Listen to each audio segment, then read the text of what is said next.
Recording in progress. Welcome to the Cleaning Business Life podcast, the show where real life meets cleaning business success. I'm Shannon Miller, your host and cleaning business coach with over a decade of hands-on industry experience. That's 15 years for 2025. And I'm also joined by my incredible co-host, Jamie Runco. Together, we bring you real life stories from cleaning business owners and guests who have been in the trenches just like you.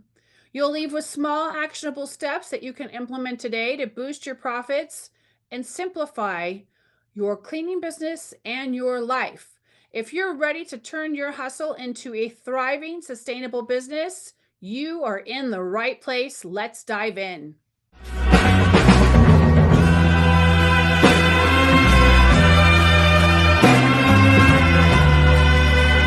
Didn't Woo! Welcome back. Today we're going to talk about little red herrings. There used to be, for those of you who don't know, I worked for the Metropolitan Museum of Art for many years. I ran the South Coast Plaza store.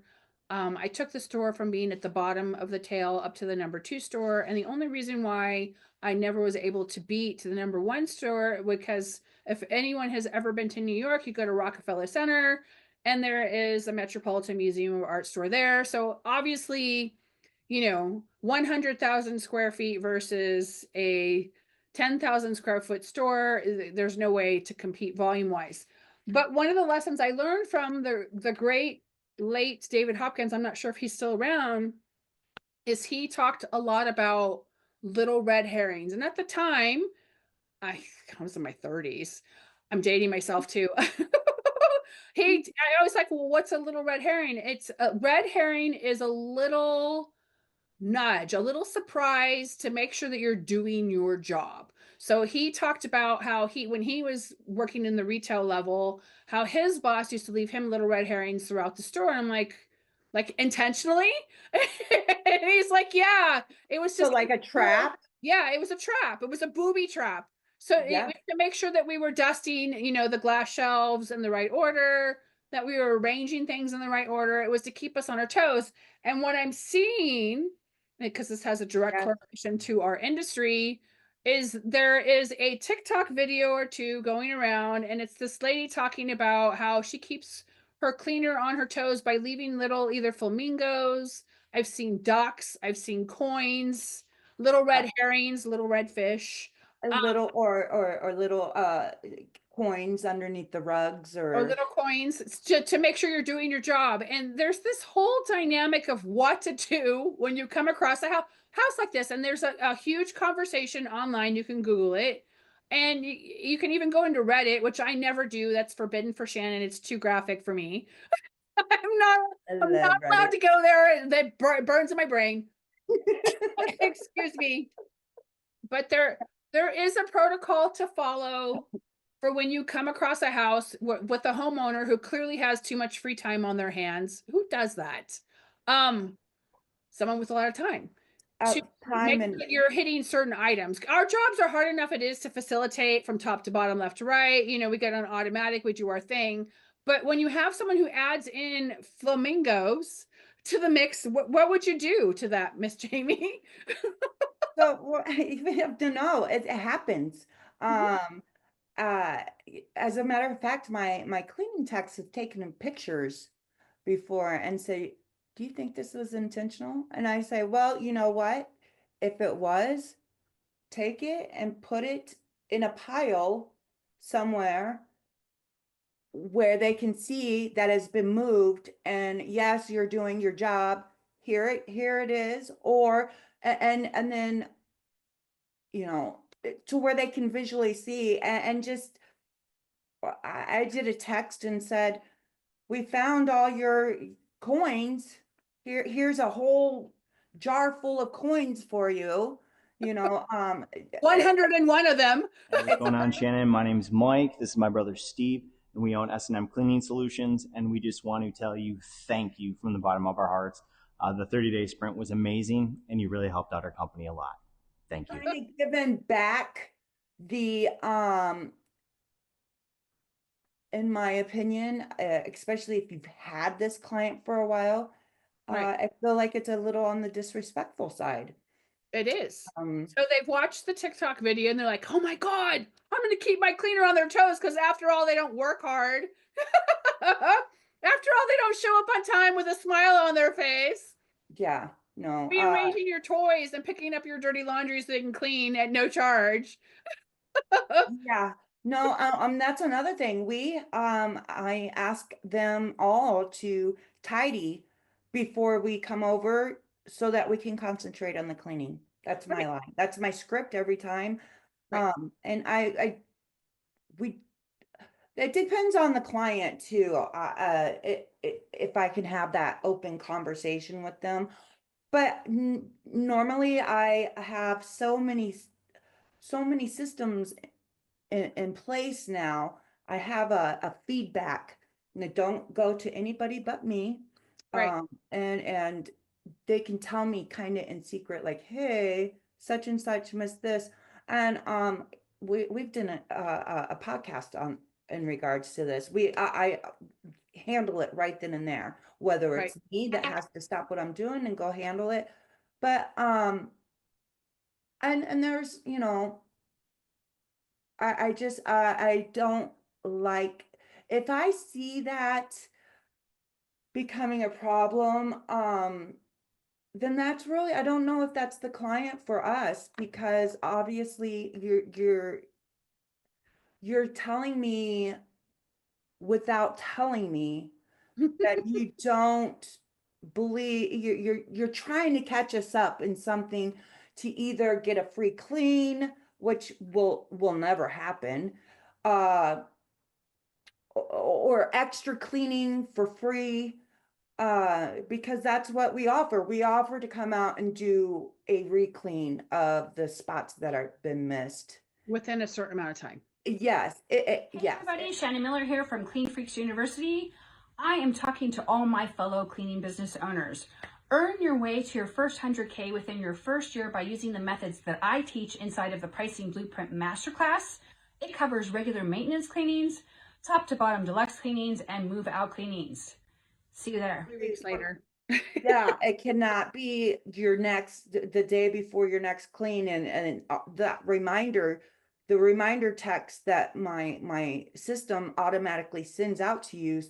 Oh yeah, that's right. I wanted to talk to them about that. That is long gone. We're already showing up for the next clean. We're not going to discount the next clean. But setting these booby traps is a form of disrespect, and just your client might not be the one for you because it's them with that. They obviously are being passive aggressive and telling you or your cleaners that they don't trust that we're doing as good a job as we are. As Right. I know we are, you know. Well, it's the whole thing of do unto others as they would do unto you. I mean, there are these accolades that you need to follow for a reason. And it's not mean spirited, but it is. So if you have free time, you've watched this TikTok video and you're like, I'm going to keep my cleaner on the toes because I pay her a lot of money. And so you go and you take this time to like look to see if where these pink flamingos are going to go or the coins.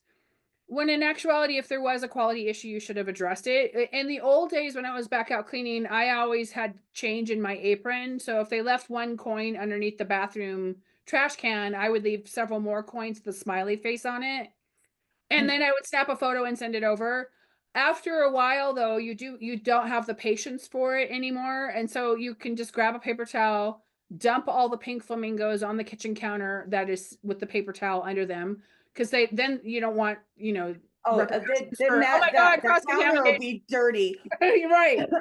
Well, why'd And you do that? Well, and then you can address it, but it's over the top for someone who has too much free time. We all work really hard in our industry to generate a consistent product, which is the cleaning. Not everyone is able to do that successfully, so pat yourself on the back.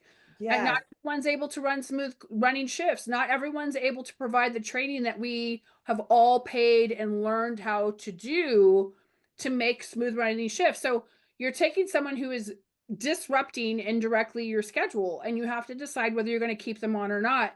After a while, though, it becomes a weird thing. Like, there used to be an inside joke between one of my husband's customers who became family friends, and they did practical jokes to each other. It got really kind of carried away.